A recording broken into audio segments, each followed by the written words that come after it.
Big boss Malayalam season 7 ഏഴിന്റെ പണി എന്നാണ് എപ്പോഴും ലാലേട്ടനും നമ്മളും ഒക്കെ പറയുന്നത്. ബിഗ് ബോസും പറയുന്നത് അങ്ങനെയാണ്.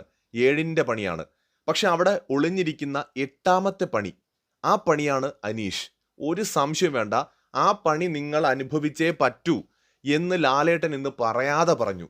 അതായത് ബിഗ് ബോസ് മലയാളം സീസൺ 7 ഇന്നത്തെ എപ്പിസോഡ് തീപ്പൊരി എപ്പിസോഡായിരുന്നു. ഇത് അനീഷ് തൂക്കിയെന്ന് ഒരു സംശയവുമില്ലാതെ പറയാം. മറ്റുള്ളവരൊക്കെ മോശമാണെന്നല്ല കേട്ടോ ഞാൻ പറഞ്ഞു വരുന്നത്, എല്ലാവരും അടിപൊളിയാണ്. പക്ഷെ ഇന്നത്തെ എപ്പിസോഡ് അനീഷ് തൂക്കിയെന്നും മാത്രമല്ല, അനീഷിന് ഇനി അങ്ങോട്ട് ഗിയർ ഷിഫ്റ്റ് ചെയ്ത് മുന്നോട്ട് തന്നെ സ്പീഡിൽ പോകാനുള്ള ഒരു ത്വര നൽകുന്ന എപ്പിസോഡായിരുന്നു ഇന്നത്തേത്. ലാലേട്ടൻ എല്ലാത്തിനും മറുപടി പറയുന്നുണ്ട്, എല്ലാ വിഷയങ്ങളും ടച്ച് ചെയ്യുന്നുണ്ട്. അനീഷിന്റെ കേസിൽ ലാലേട്ടൻ കണ്ടസ്റ്റൻസ് എല്ലാവരും പരാതി എഴുതി വെച്ചത് അനീഷിനെതിരെ കേട്ടോ. ഒന്നോ രണ്ടോ പേര് മാത്രമേ മാറ്റി എഴുതിയിട്ടുള്ളൂ. എല്ലാവരും ചേർന്ന് അനീഷിനെ ഇന്നങ്ങ് പരാതി എഴുതി ചാടിക്കാനായിരുന്നു പദ്ധതി. പക്ഷെ ലാലേട്ടൻ പറഞ്ഞത്, അയാൾ അങ്ങനെയാണെങ്കിൽ അയാളെ അതനുസരിച്ച് നിങ്ങൾ നേരിടണം, അതാണ് ഗെയിം. ഇപ്പൊ അനീഷ് എന്ന് പറയുന്ന വ്യക്തി പറയാണ്, അയാൾക്ക് നിങ്ങളെപ്പോലുള്ളവരെ അയാളുടെ വീട്ടിൽ കയറ്റാനോ അടുപ്പിക്കാനോ താല്പര്യമില്ലെന്ന് പറഞ്ഞാൽ പിന്നെ അയാളെ വീട്ടിൽ പോകാൻ വേണ്ടി നിങ്ങൾ നിൽക്കണോ? നിങ്ങൾ അയാളെ വീട്ടിൽ പോകരുത്.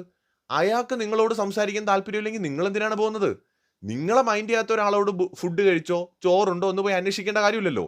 അയാളോട് എങ്ങനെ ഗെയിം കളിക്കണമെന്ന് നിങ്ങൾ മനസ്സിലാക്കി ഗെയിം കളിക്കുമ്പോഴാണ് അയാൾക്കും മുകളിൽ ഒരു ഗെയിമറായിട്ട് നിങ്ങൾക്ക് മാറാൻ പറ്റുക. സോ ഇത് മത്സരാർത്ഥികൾ മനസ്സിലാക്കുന്നില്ല. ഇവരുടെ വിചാരം കൂട്ടമായി നിന്നിട്ട് ഒരാൾക്കെതിരെ കംപ്ലൈന്റ് ചെയ്തിട്ട് അങ്ങനെയൊക്കെ അയാളെ പുറത്താക്കാമെന്നാണ്. അല്ല, ഞാൻ വീണ്ടും പറയുന്നു, അവിടെ പല കണ്ടസ്റ്റൻസിനും അനീഷിന്റെ ഗെയിം അറിയാം, അത് മനസ്സിലാക്കി അവിടെ ഗെയിം കളിക്കുന്നവരുണ്ട്. ഇതെന്ന് പറയുന്നത് ഒരു റിസോർട്ട് അല്ലല്ലോ, ഇതൊരു ഗെയിം ഷോ അല്ലേ, അതിജീവനമല്ലേ. നമുക്കിടയിൽ അനീഷിനെ പോലുള്ള ഒരാളുണ്ടെങ്കിൽ നമുക്ക് അയാളെ കൊല്ലാൻ പറ്റില്ലല്ലോ, നമ്മൾ ജയിലിലാവും. അപ്പോൾ അയാളെ എങ്ങനെ നമ്മൾ അതിജീവിക്കും? അയാളെ അടിക്കാൻ പറ്റില്ല, നമ്മൾ ജയിലിലാവും. അപ്പോൾ അയാളെ എങ്ങനെ അതിജീവിക്കും? നമ്മൾ വേറെ വഴി കണ്ടെത്തും. അയാളുടെ അടുത്തുനിന്ന് വേണമെങ്കിൽ മാറി നടക്കാം പറ്റുന്നിടത്തോളം.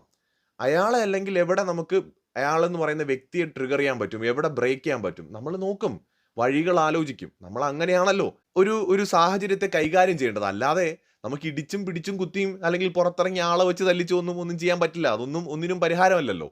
അതൊക്കെ ഉപ്പ് തിന്ന് നമ്മൾ വെള്ളവും കുടിക്കേണ്ടി വരും. അപ്പോൾ അതുകൊണ്ട് ഇവിടെ ലാലേട്ടൻ ഇന്ന് കൃത്യമായിട്ടൊരു ഹിന്റ് ഹൗസിലുള്ള എല്ലാവർക്കും കൊടുത്തിട്ടുണ്ട്. മക്കളെ, ഉഡായിപ്പ് പരിപാടി നടക്കൂല.